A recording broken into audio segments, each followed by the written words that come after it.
On our first day in Cornwall, we started out focusing on one of our top priorities, seeking out the scenic coastline that we had fallen in love with while watching Poldark. Steep cliffs with views overlooking the gorgeous blue sea, unspoilt beaches of pale sand and clear water, tucked away in coves that you can imagine pirate ships landing on in the dark of night.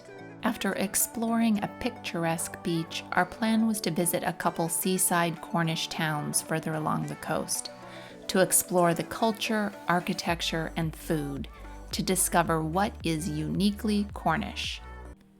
Our first destination was Lantic Bay, which is a National Trust site, a beach which you can hike down and visit. As we hiked the path along the top of the cliff before descending to the beach, we encountered this herd of cows. Of course, I felt compelled to have a conversation with them. If you've watched my prior vlogs, you know this is a thing I do. These right here are some pretty spoilt cows because they are just lounging here in the sun and looking at this amazing view.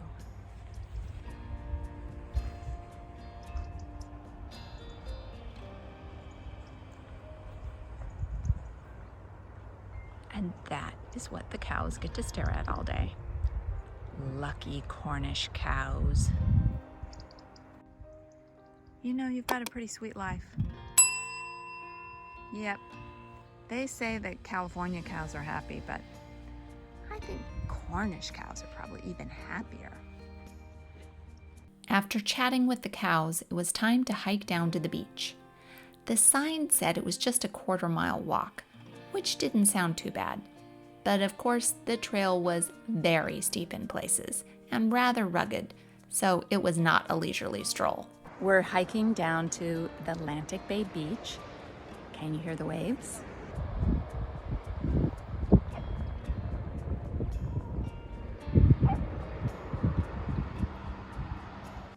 We were so chuffed that the weather was perfect and we could enjoy this visit to our first Cornish beach.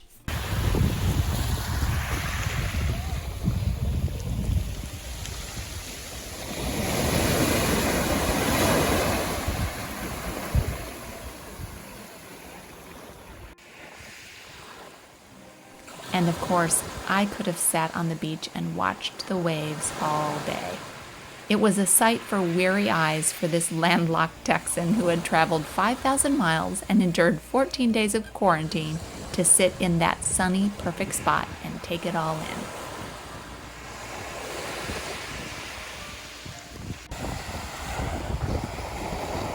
This is Ian wandering into the sea for the first time this trip.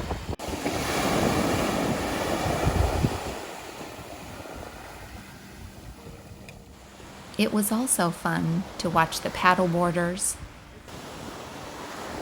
and the rafters out in the sea. The beach at Lantic Bay is an interesting mix of sand near the waterline and then transitioning to pebbles a bit further back,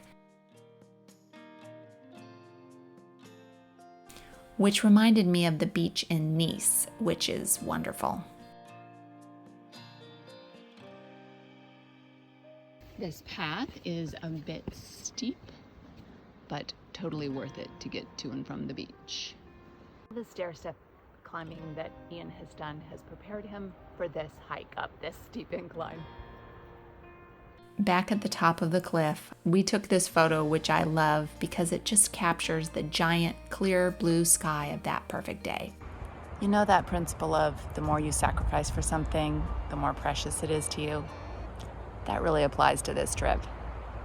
We wanted to come to Cornwall so badly. I'd never been, and getting to be here on this perfect day and see this perfect view makes all the sacrifice worth it. As we headed out, we had to pause and take in the vast vistas of rolling Cornish countryside before we ventured back to our car and drove to our next destination. Of course, on the path back to the car park, Ian discovered wild blackberries growing and had to stop and pick some for a healthy snack. This is my snapshot for Instagram of the handful Ian picked for me. At the car park, we spotted a most curious pink cat car, and I had to ask about it. So so basically every year there's a charity banger rally where about 150 cars all dress up and drive all around Europe.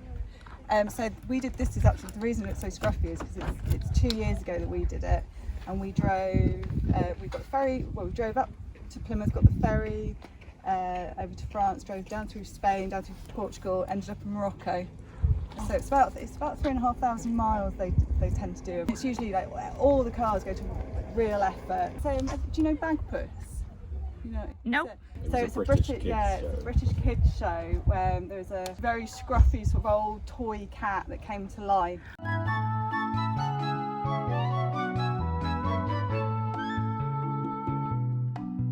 Then we got in the car and headed to our next stop, the village of Polruan.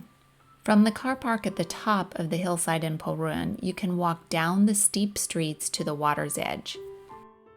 I loved this view from the top, and Ian got some wonderful drone footage from this vantage point. We were really just in Polruan to catch the ferry to Fowey, but I actually was captivated by the charm of this village. Here is an example of a typical row of cottages we walked by. I thought, how fun would it be to live in a house called the Old Sunday School? But then I saw this little cottage and really loved its name, The Struggle. I guess the struggle is real. The streets down to the harbor were full of interesting things to see, like this cafe called the Singing Kettle, and this tea room with the very Cornish name, Jam First. I wanted to take this photo to show the use of the Cornish language in addition to English on this street sign. I love this photo because it shows the sign to the Polruan ferry next to this cool red post box.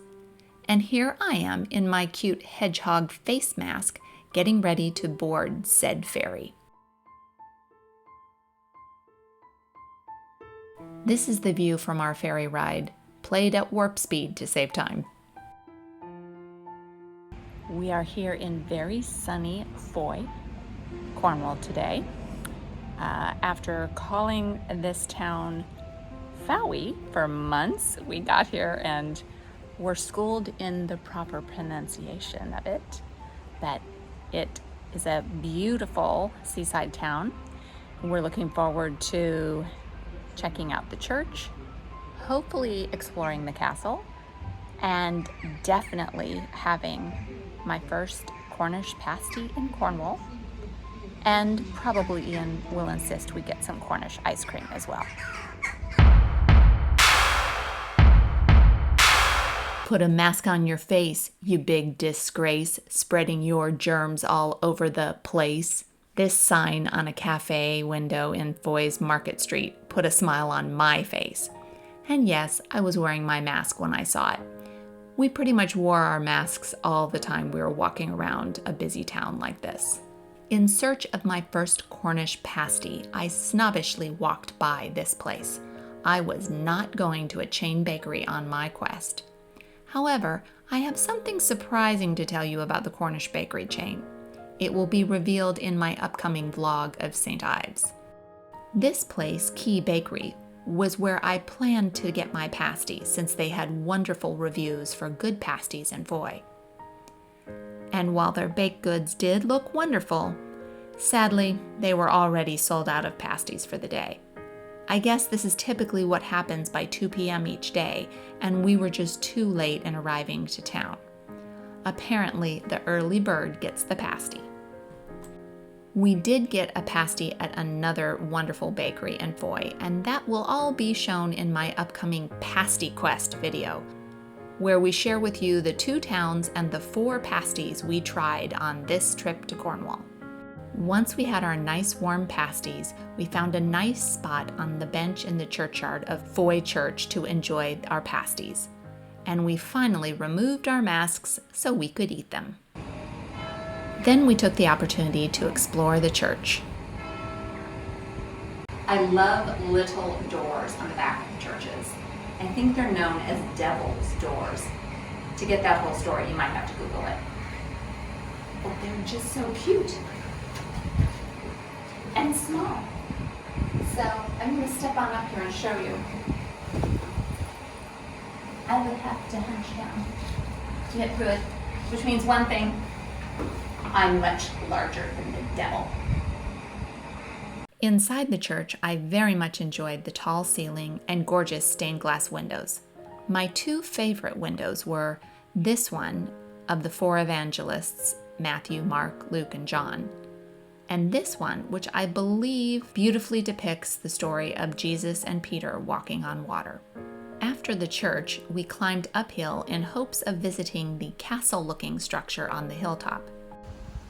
We've been walking a lot of steep paths today, which I guess is useful since the menu today consists of Cornish pasties and Cornish ice cream. In our wandering, we did encounter some interesting cottages on our route, including this one, and my favorite part, this very vintage-looking bell beside the front door. It turns out that the castle I wanted to visit was not actually a castle. It's a manor house called Place that has been the home of the Treffy family since the 13th century. If we had done our research in advance, we would have known it is not open to the public. While we didn't get the chance to actually visit the manor house or the castle while in town, we were rewarded at the top of the hill with a picturesque park where we could have a lovely view of the harbor and the River Fowey. After all the hiking up and down steep slopes that day, it was time for an ice cream break, and we went in search of some locally sourced ice cream made with real Cornish cream. This looks like a good place for Ian to get his Cornish ice cream, this big pink building. I'm including a shot of this sign at the entrance to the ice cream shop just to document life traveling in 2020.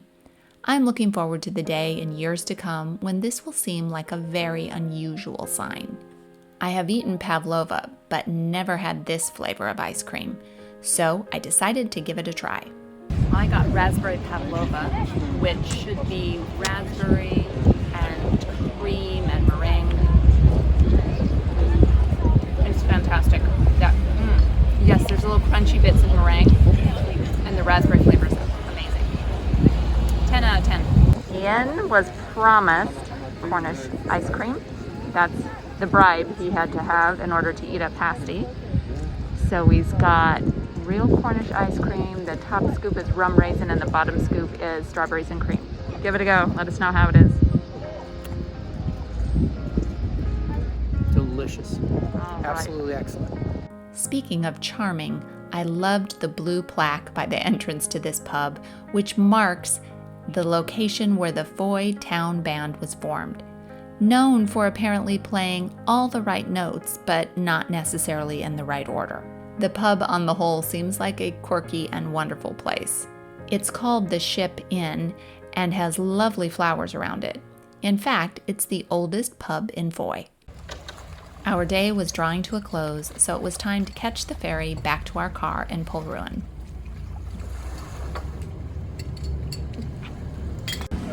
We have enjoyed our adventure to Fowey this afternoon.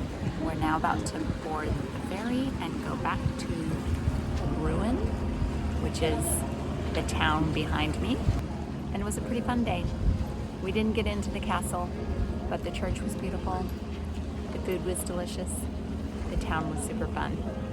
So far, I'm really liking Cornwall. And we've just begun. Thanks so much for watching, and do something good in the world today.